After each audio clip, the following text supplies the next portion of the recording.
Үстүздөгү жылы жаңы ишке кирген 5 кодекс жана мыйзамдын айрым пункттарындагы кемчиликтер иш жүзүндө байкалууда. Алсак, орус тилинен кыргыз тилине которулган айрым сөздөр толук маанисин өзгөртүп жиберген. Маселен, жогорку сот деген сөз жогору болуп, жогорку кароодон өтүү деген маанини түшүндүрүп калган.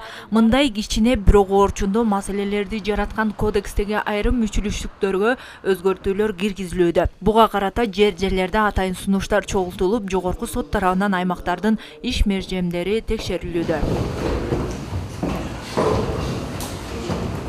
Мындан улам жогорку соттун төрайымынын орун басары Каныбек Бокоев Нарын жергесине келип, аймактагы соттук иштерге жана кызматкерлердин ишмердүүлүгүнө көз чаптырды. Ошону менен катар кодекстеги жана мыйзамга сунуштарды киргизүү боюнча маалыматын берди. Биринчиден, цифровизация соттордо дагы жүрүп атат.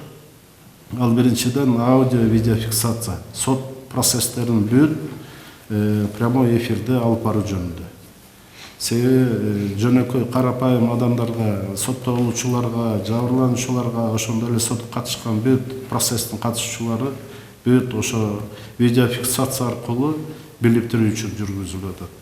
Себеби ачык айкын өтүш керек соттук процесстер. Аны менен катар сот тармагындагы санариптештирүү иштери боюнча дагы токтолду.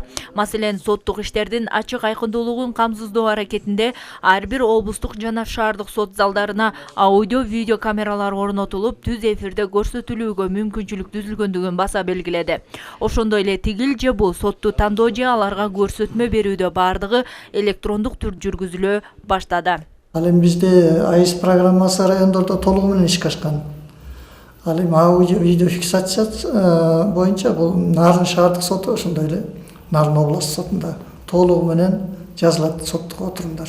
Ал эми райондук соттордогу сот залдарына видео көзөмөл жүргүзүү кийинки жылдары аяктайт. Санариптештирүү аракетиндеги бардык жасала турган иштер соттук иштердин ачык айкындуулугун далилдеп, соттордун ишке болгон жоопкерчиликтерин жогорулатат дейт адистер. Гүлера Туратбекова, Алтынбек Каныбек уулу, Нарын шаары.